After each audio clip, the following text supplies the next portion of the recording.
Sir మీ దగ్గరికి వస్తున్నాను sir. ఎందుకు సార్ గెస్ట్ మీరు అందరినీ మైక్ ఇచ్చి చాలా ఆయన మనసులో నుంచి మా క్వశ్చన్ మూర్తి గారికి Q&A ఇది కూడా Q&A అనుకోండి, మేము ఇచ్చే Q&A ఇది.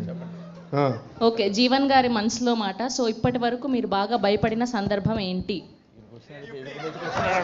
ఈయన ఎదురుండి వచ్చి క్వశ్చన్ అడగడం కన్నా భయంకరంగా ఉంటుందా ఆ గెటప్, ఆ మనిషి?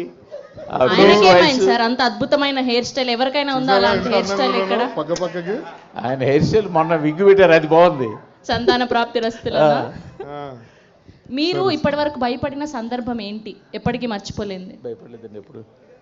భయమే లేదా? భయం ఇంటా ఉంటా లేదంటారు. లేదు, భయపెట్టిస్తా సార్, కంగారు పడకండి.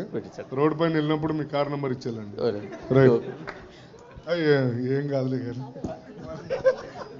అంటే మీరు భయపడ్డారు మళ్ళీ. ఇంకా లాస్ట్ అండ్ ఫైనల్ క్వశ్చన్. ఇప్పుడు దాకా చాలా ఎక్కువ మాట్లాడేశాను, నాకేమో మాట్లాడడం రాదు, ఇబ్బంది పెడుతున్నారు అందరూ. మా హీరో గారిని అడగాలని మేము కోరుతున్నాము. ఆ మైక్ ఇచ్చేసి వెళ్ళి కూర్చుంటారు. Okay okay, thank you. అయ్యయ్యో, క్వశ్చన్ అడగాలి కదా, అదేంటి లాస్ట్? అయ్యయ్యో.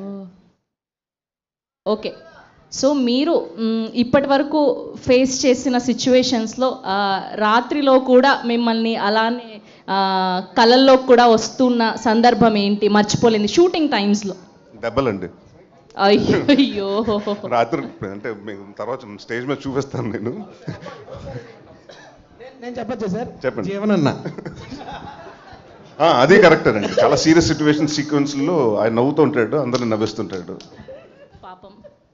అదే మీరు రాత్రులు ఎట్లా ఇవన్నీ క్వశ్చన్లు ఏంటండి?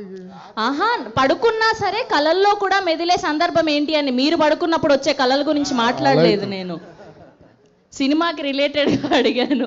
ఎస్.